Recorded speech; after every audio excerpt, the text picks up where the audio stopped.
அவர்கள் மாம்சம் என்றும் திரும்பி வராமல் அகலுகிற காற்றென்றும் நினைவு கூர்ந்தாள்.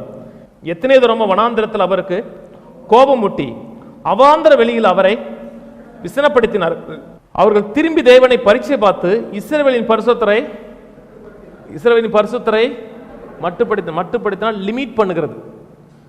தேவனை லிமிட் பண்ண முடியுமா?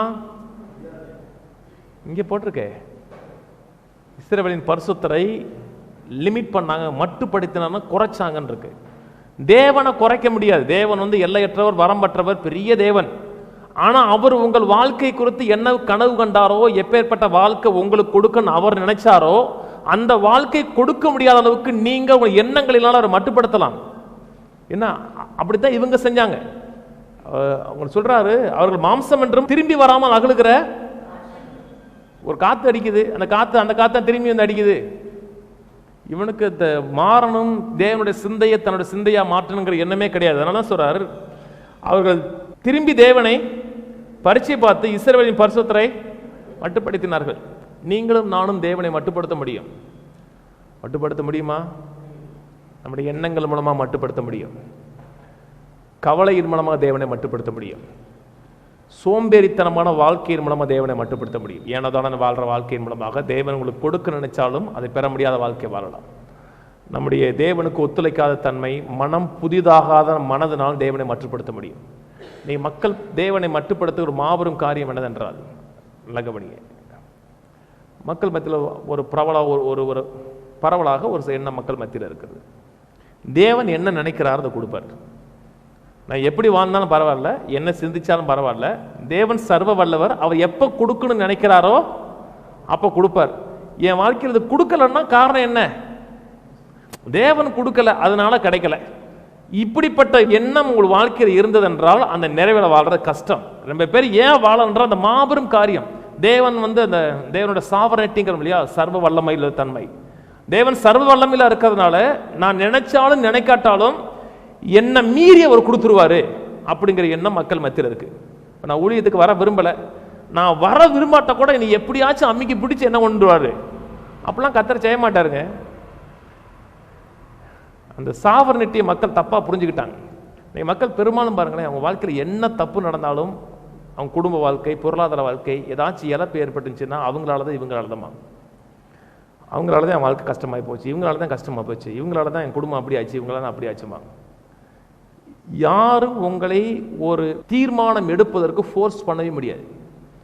நீங்க இப்படி வாழ்கிறீர்கள், இப்படிப்பட்ட வாழ்க்கை வாழ்கின்றால் உங்களுடைய தெரிந்து கொள்வதன் அடிப்படையில் தான் அப்படி இருக்க தவிர யாரும் உங்க தலையில கொண்டு வந்து திணிக்கல.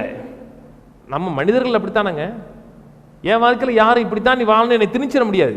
நீங்க இன்னைக்கு கசப்பா வாழுகிறீங்களோ இல்லாட்டி தேவனுடைய நிறைவில் வாழுகிறீங்களோ பொறுப்பாளி யார் என்றால் நீங்க தான். புரியலையா? இன்னைக்கு ரொம்ப பேர் என்ன சொல்றாங்க, சூழ்நிலை கைதிங்கிறாங்க.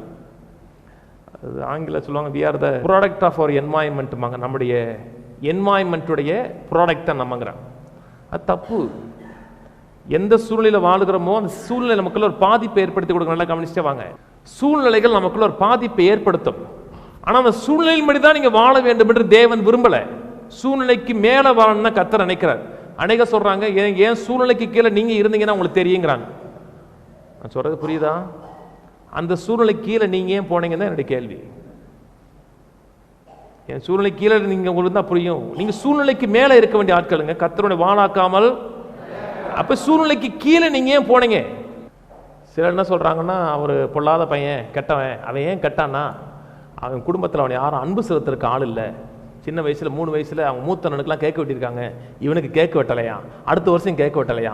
அந்த சின்ன வயசுல பர்த்டேக்கு கேக் வெட்டாத அவனுக்குள்ள ஒரு காயம் ஏற்பட்டு எல்லாரையும் விருத்து கடைசியில் அவன் கொலையாளியா மாறிட்டான். அவன் கொலையாளி மாறுறதுக்கு காரணம் இல்லை, அவங்க அப்பா அம்மா தான் காரணங்கிறாங்க. அது காரணமா? நிச்சயம் கிடையாதுங்க. இவங்க என்ன செய்யறாங்க, ஏன் இப்படி வாழ்ந்தாங்கன்றால் யாரே ஒரு ஆள் மூலமா வாழ்ந்தாங்கிறாங்க. உலகம் சொல்லலாம், நீங்க சொல்லக்கூடாது. உலகத்துக்குள்ள ஜீவன் இல்லைங்க, உங்களுக்குள்ள இந்த ஜீவன் இருக்குங்க. உலகம் அந்த விழுந்து போன சாயலில் இருக்கிறது, நம்ம தேவ சாயலில் உருவாக்கப்பட்டிருக்கிறோம். புரியுதா இல்லைங்களா? எங்கள் அப்பா அம்மா குடியாரங்க, அதனால் நான் குடிச்சிட்டேன். உங்கள் அப்பா அம்மா குடியாரங்களா இருந்தால் குடிக்கக்கூடிய அந்த டெம்டேஷன் உங்கள் வாழ்க்கையில் உண்டாகும், இல்லை சொல்லலை. ஆனால் நீங்கள் குடிக்கணுங்கிறதுக்கா?